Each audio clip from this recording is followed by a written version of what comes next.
Science voice 24 YouTube channel এবং Facebook পেজে স্বাগতম।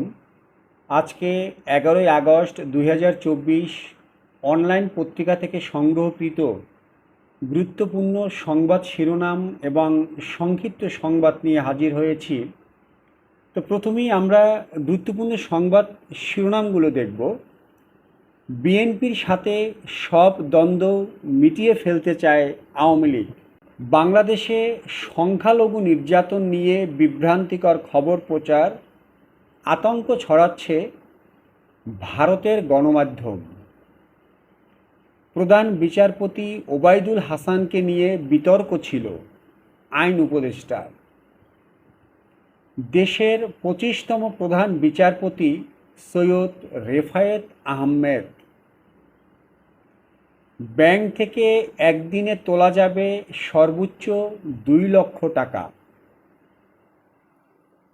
সুপ্রিম কোর্টের আপিল বিভাগের 5 বিচারপতির পদত্যাগ। সেনাবাহিনীর গাড়ি ভাঙচুর এবং অগ্নিসংযোগ। ছাত্র আন্দোলনে হত্যাকাণ্ডের নিরপেক্ষ তদন্ত চেয়ে জাতীয় সংঘকে চিঠি দিবে বিএনপি। শেখ হাসিনা আমাদের বিপদে ফেলে পালিয়ে গিয়ে বিশ্বাস ভঙ্গ করেছেন। শেখ হাসিনাকে নিয়ে সংকটে ভারত। হত্যাকাণ্ডে জড়িতদের দ্রুত বিচারের সিদ্ধান্ত নেবে আইন মন্ত্রণালয়। কোটা আন্দোলনকারী শিক্ষার্থীদের দমনে ক্যাম্পাসে পাথর আনেন বাংলা কলেজের অধ্যক্ষ। তো এই ছিল আজকের গুরুত্বপূর্ণ এবং প্রধান শিরোনাম। এখন প্রত্যেকটা সংবাদের প্রত্যেকটা শিরোনামের একটু সারমর্ম নিয়ে আলোচনা করব।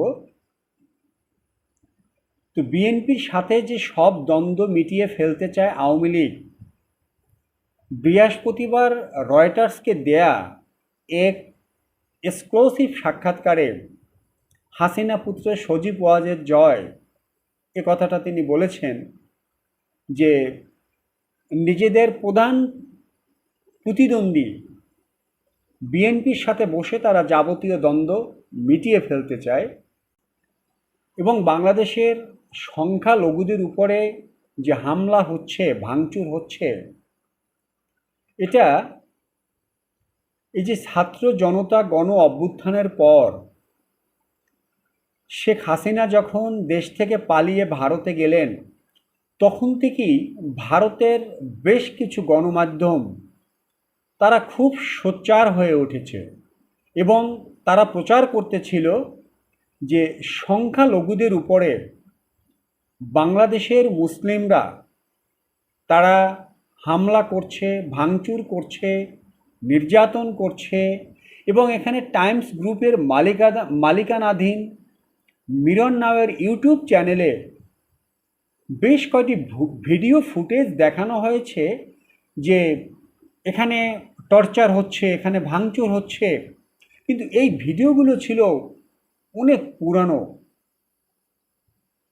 এটা হাসিনাপন্থী ভারতের কিছু গণমাধ্যম রয়েছে, তারা এই বিভ্রান্তিকর তথ্যটা সারা বিশ্বকে তারা একটা ভুল মেসেজ তারা দিচ্ছে এবং প্রধান বিচারপতি ওবায়দুল হাসানকে নিয়ে যে বিতর্কটা উঠেছে, আইনমন্ত্রী আইন উপদেষ্টা যেটা বললেন যে দেশে যখন এই যে ছাত্রদের যে আন্দোলনটা চলছিল কোটা সংস্কারের জন্য,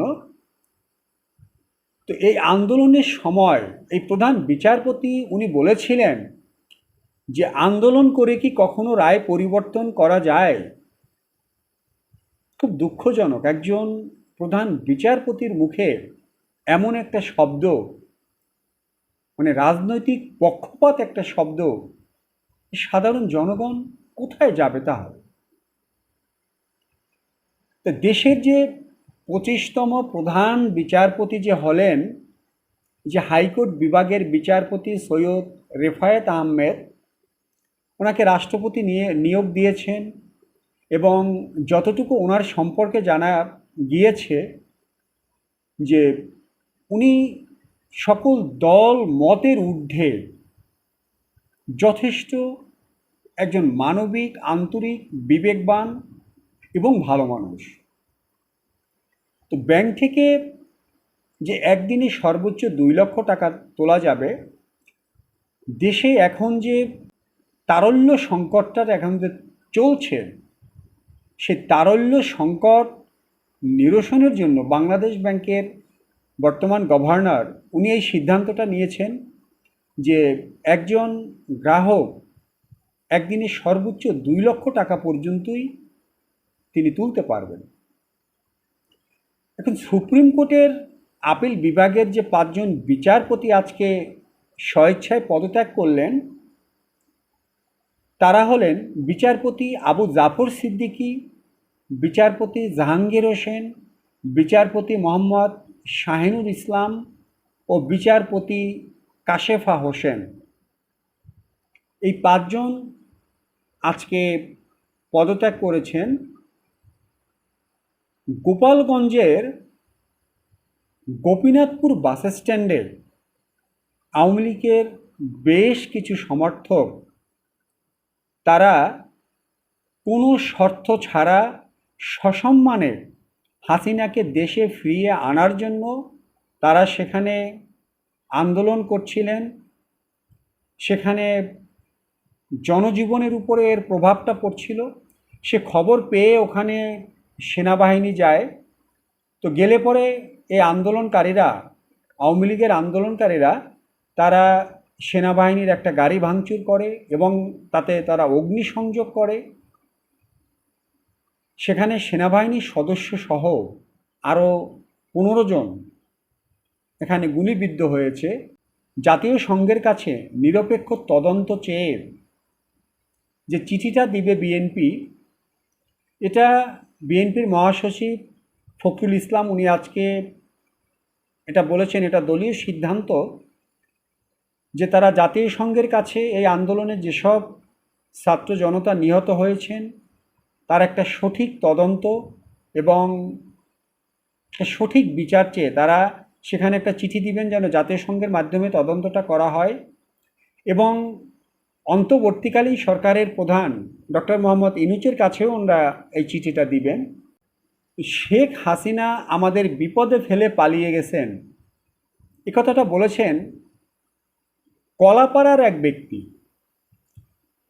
তিনি খুব আক্ষেপ করে বলেছেন, একজন প্রধানমন্ত্রী, আমরা যারা তৃণমূলের যারা কর্মী আমরা ছিলাম, যারা সনাতন ধর্মাবলম্বী সংখ্যালঘু সম্প্রদায়ের যারা ছিলাম, উনি একবারও তাদের কথা ভাবেননি। উনি সবার কথা চিন্তা না করে উনি দেশ ত্যাগ করে পালাচ্ছেন। আমরা কখনোই আর এই বাংলাদেশ আওয়ামী লীগকে সমর্থন করব না। এই দলটির সাথে আমাদের আর কোনো সম্পর্ক থাকবে না। খুব আক্ষেপ করে ওই ব্যক্তি আজকে এই কথাটা বলেছেন। এখন শেখ হাসিনাকে নিয়ে সংকটে ভারত, এটা হলো যে অন্তর্বর্তীকালীন সরকারের প্রধান ডক্টর মোহাম্মদ ইউনূস, ওনাকে শুভেচ্ছা জানিয়েছেন ভারত, শুভেচ্ছা জানিয়েছেন চীন, সব দেশ থেকেই ক্রমাগত শুভেচ্ছা জানাচ্ছেন। তো এজন্য বিশ্লেষকরা ধারণা করছেন যে আঞ্চলিক যে শক্তিধর দেশ আছে তাদের মধ্যে একটা কূটনৈতিক সংকটের তৈরি হওয়ার সমূহ সম্ভাবনা রয়েছে এবং এটা হওয়াটাই স্বাভাবিক। হত্যাকাণ্ডে জড়িতদের দ্রুত বিচারের সিদ্ধান্ত আইন মন্ত্রণালয়ের। আজকে আইন বিচার ও সংসদ বিষয়ক মন্ত্রণালয় জুলাই এবং আগস্টে ছাত্র জনতার আন্দোলনকে কেন্দ্র করে যে হত্যাকাণ্ড হয়েছে এর একটা সুষ্ঠু তদন্ত করে খুব দ্রুত এটা বিচারের আওতায় আনার একটা আশ্বাস দিয়েছেন আইন উপদেষ্টা আসিফ নজরুল। আরেকটা মজার খবর হলো যে কোটা আন্দোলনকারী শিক্ষার্থীদের দমনে ক্যাম্পাসে পাথর আনতে বাংলা কলেজের অধ্যক্ষ এই কোটা আন্দোলনকারীদের দমন করার জন্য 2 টন পাথর সেখানে পাঠিয়েছেন। এই অভিযোগটা করেছেন অনেকেই, বিভিন্ন সংবাদ মাধ্যমকে অভিযোগটা করেছেন যে উনি 2 টন পাথর এখানে পাঠিয়েছেন আন্দোলনকারীদের দমন করার জন্য। তো একটা কলেজের অধ্যক্ষ, একজন শিক্ষিত মানুষের দ্বারা এটা কিভাবে সম্ভব, এটা আমার বোধগম্য না। মনে হয় কোনো শিক্ষিত মানুষের এটা বোধগম্য হওয়ার কথা না। যে তাহলে শিক্ষা কি? এটা যদি হয় শিক্ষিত মানুষের নমুনা, তাহলে জাতি কি শিখবে? যাই হোক, আজ এ পর্যন্তই।